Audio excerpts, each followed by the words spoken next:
Quand on écrit, il y a une question qui revient souvent au moment des vacances. Est-ce qu'il faut continuer à écrire ou s'autoriser à tout lâcher ? Et comme souvent, la réponse n'est ni totalement l'une, ni totalement l'autre. Parce que si tu écris un roman, si tu travailles sur un projet d'écriture, si ton cerveau a tendance à fabriquer des scènes pendant que tu coupes des tomates ou que tu regardes les nuages, il est rarement possible de mettre l'écriture sur pause comme on éteint une lampe. Les histoires continuent de vivre quelque part en fond. Elles s'infiltrent entre deux siestes, au détour d'un trajet en train, dans une odeur de crème solaire ou une conversation entendue à la terrasse d'un café. Mais en même temps, les vacances ne sont pas censées devenir un stage intensif où tu dois absolument écrire 2000 mots par jour sous peine de trahir ton destin littéraire. Alors comment faire ? Comment continuer à nourrir son imaginaire, ses personnages, ses idées, sans retomber dans une logique de performance, de rendement ou de travail déguisé en détente ?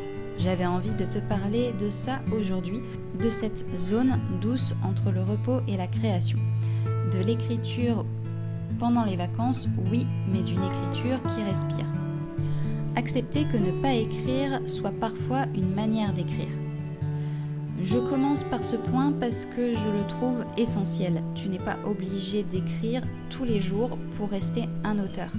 Je sais, dit comme ça peut sembler presque hérétique dans un monde où l'on nous répète sans arrêt qu'il faut être régulier, tenir un rythme, ne jamais perdre la main, écrire même quand on n'a pas envie, rentabiliser son été, profiter des vacances pour avancer sur son roman.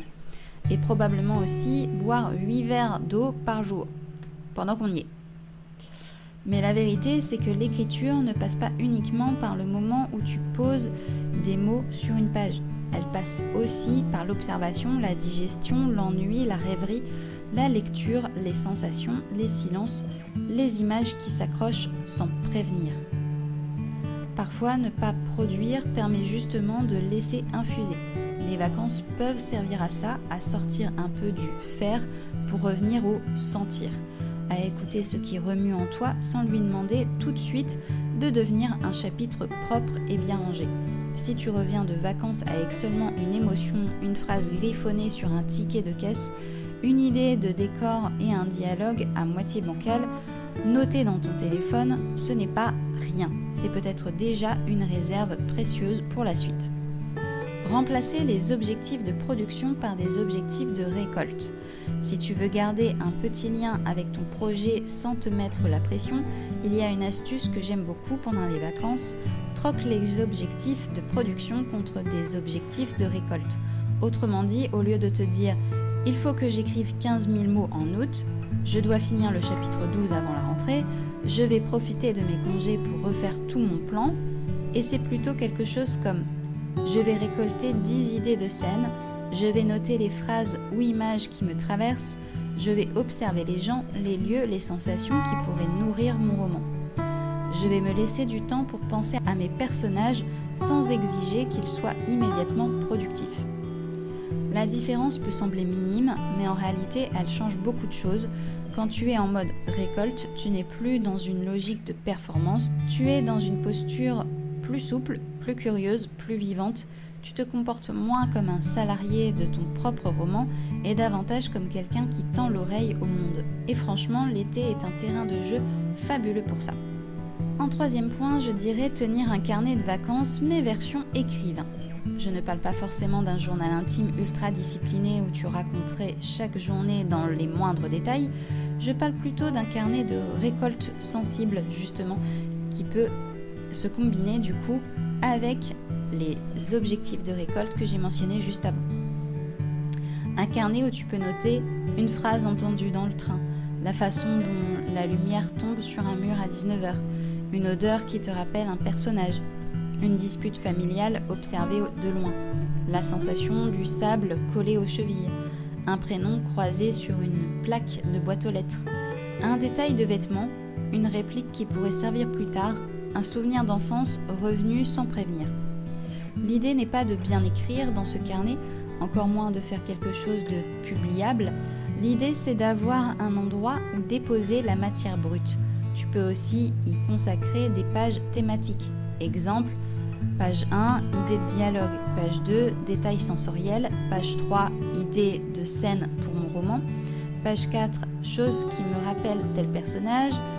Page 5, émotions que j'aimerais écrire un jour. C'est un moyen simple de continuer à construire ton univers sans te lancer dans de longues sessions d'écriture. Et le bonus, c'est qu'en septembre, quand tu retourneras à ton manuscrit, tu auras déjà une petite réserve d'images, d'ambiance et de pistes à réutiliser. Partir en vacances avec une question, pas avec une to-do list. Si tu veux garder un lien avec ton projet sans emporter toute ta charge mentale avec toi, tu peux choisir une seule question d'écriture à emmener en vacances. Pas 10, pas un tableau Excel, pas un plan détaillé en 48 points, juste une question. Par exemple, pourquoi mon héroïne refuse-t-elle vraiment de rentrer chez elle ? Qu'est-ce qui manque à mon antagoniste pour devenir plus humain ? Quel est le vrai cœur émotionnel de mon roman ? Pourquoi cette scène ne fonctionne-t-elle pas ? Qu'est-ce que mon personnage n'ose pas dire à sa mère ? Est-ce que mon histoire parle de deuil, de transmission, de liberté ou de toute autre chose encore ? L'idéal, c'est de laisser cette question t'accompagner doucement, sans forcer. Tu n'as pas besoin de résoudre le problème tout de suite, tu peux simplement le garder quelque part en arrière-plan, comme une pierre dans ta poche. Et souvent, la réponse arrive au moment où on s'y attend le moins. En marchant, en nageant, en visitant un musée, en regardant un paysage défiler derrière une vitre, parce que ton cerveau continue de travailler même quand toi, tu as l'impression de ne rien faire. Et heureusement. En 5e, marcher. Activité sous-cotée, très bon carburant à l'idée. Il y a une raison pour laquelle tant d'auteurs ont marché pour réfléchir, ont fait des balades, des promenades, parce que marcher aide à penser, ou parfois plus précisément à laisser les idées remonter sans les forcer. Tu n'as pas besoin de faire une randonnée de 6 heures avec gourde, bâton et mollet en feu, une promenade tranquille suffit largement. Le but n'est pas de battre un record, mais de laisser ton esprit se mettre en mouvement avec ton corps. Tu peux partir marcher avec une question liée à ton roman, avec un personnage en tête, ou sans rien du tout, juste pour voir ce qui vient. Certaines personnes aiment marcher en se racontant leur histoire à voix basse. D'autres imaginent des dialogues, d'autres encore se contentent de laisser surgir des images. Et si une idée arrive, tu peux la noter dans ton téléphone, t'envoyer un vocal ou l'écrire sur un carnet une fois rentré. Pas besoin de transformer la balade en séance de brainstorming agressive, l'idée c'est justement de laisser de l'air. En 6e, lire mais autrement.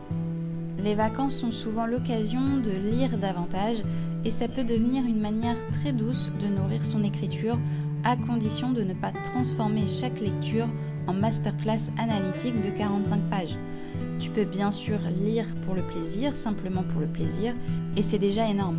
Mais si tu veux t'en servir aussi pour ton écriture, tu peux garder en tête une ou deux petites questions toutes simples. Pourquoi ce début me donne-t-il envie de continuer ? Qu'est-ce que j'aime dans la voix de ce narrateur ? Pourquoi cette scène me touche-t-elle ? Comment cet auteur gère-t-il le rythme, les ellipses, les descriptions ? Qu'est-ce que je n'aime pas et pourquoi ? Pas besoin de faire une fiche de lecture universitaire, tu peux juste noter une ou deux choses dans ton carnet, une phrase que tu trouves brillante, un procédé que tu aimerais tester, un type de chapitre qui t'inspire. Et si tu lis un livre dans un lieu qui fait écho à ton propre univers, c'est encore mieux. Lire un roman sur les falaises en regardant la mer, relire Peter Pan à Londres, emporter un journal intime dans un vieux train écossais, ce genre de petite correspondance nourrit parfois plus qu'on ne l'imagine. Et oui, j'ai fait des références quand même à mon deuxième roman, Retrouve-moi à Neverland, inspiré de la vie de J.M. Barrie, l'auteur de Peter Pan, forcément.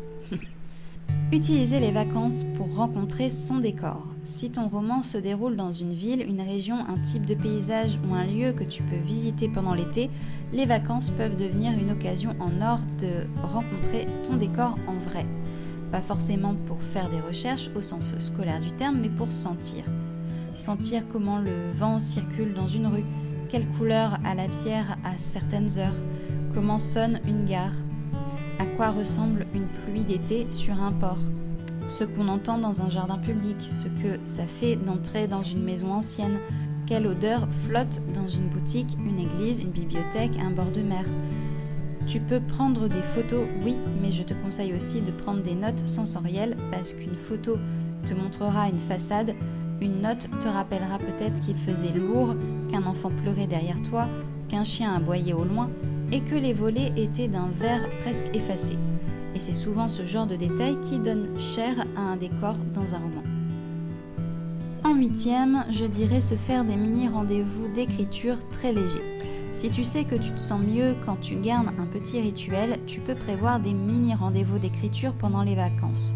Mais vraiment mini, le but n'est pas de reconstituer ton planning habituel sous un parasol. Par exemple, 10 minutes le matin pour écrire une scène libre, 15 minutes le soir pour noter ce que la journée a réveillé en toi, un café en terrasse plus une page de carnet, une promenade plus un vocal sur ton personnage principal, une fois par semaine, un moment plus long pour relire tes notes. Le mot-clé ici, c'est souplesse.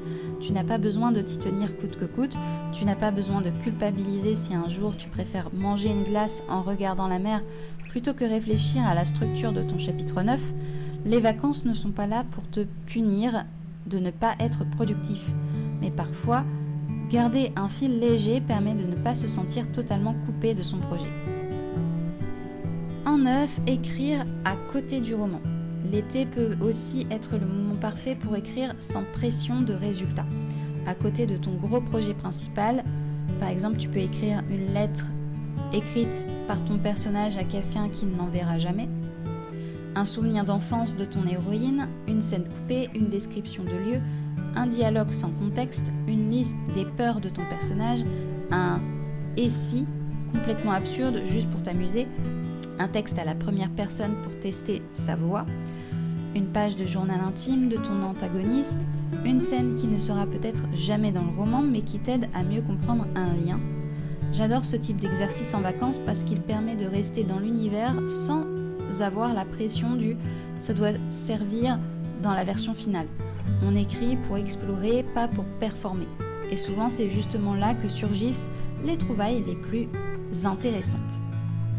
Enfin, je dirais laisser les vacances faire leur travail de vacances. C'est un peu bateau. Je termine par ce point parce qu'il me semble important mine de rien, parce qu'on a tendance à l'oublier. Parfois, la meilleure chose que tu puisses faire pour ton écriture pendant les vacances, c'est simplement te reposer. Dormir, lire sans prendre de notes, regarder les gens, rire, aller nager, faire des puzzles si ça t'amuse, ne pas penser à ton intrigue pendant 3 jours, t'ennuyer un peu, laisser ton cerveau se déplier. Ce n'est pas perdre du temps, ce n'est pas être moins sérieux dans ton travail d'auteur, ce n'est pas abandonner ton projet, c'est juste reconnaître que l'écriture a besoin d'un terreau vivant. Et que ce terreau, ce n'est pas seulement le travail, c'est aussi le repos. Les sensations, les souvenirs, les imprévus, les jours flous, les respirations. On ne remplit pas une page uniquement avec de la discipline, on la remplit aussi avec ce qu'on a vécu, observé, aimé, traversé, gardé en soi. Alors si cet été tu n'écris pas autant que prévu, ce n'est pas forcément un échec, peut-être que tu es simplement en train de remplir le réservoir. Et parfois c'est exactement ce qu'il fallait en réalité. Si je devais résumer tout ça en une phrase, ce serait peut-être celle-ci. Les vacances peuvent nourrir ton écriture sans devenir un prolongement de ton bureau. Tu n'as pas besoin d'emmener toute ta charge mentale dans ta valise, tu n'as pas besoin de rentabiliser chaque après-midi libre, tu n'as pas besoin de revenir avec un premier jet terminé, 3 synopsis et une stratégie éditoriale. Tu peux simplement récolter des idées, tenir un carnet, observer, marcher, lire, noter des sensations, écrire de petits textes à côté, laisser une question travailler en fond, ou même ne rien faire du tout pendant quelques jours. Et malgré tout ça, ou grâce à tout ça, continuer à avancer. Parce qu'une histoire ne se construit pas seulement devant un écran, elle se construit aussi dans une gare, au bord d'une route, dans un musée trop chaud, dans une conversation volée, dans un carnet froissé, dans un souvenir qui remonte sans prévenir, ou dans ce moment étrange où tu regardes la mer en pensant à un personnage comme s'il voyageait avec toi. Et toi, tu écris pendant les vacances ou tu préfères couper complètement ? N'hésite pas à me dire dans les commentaires.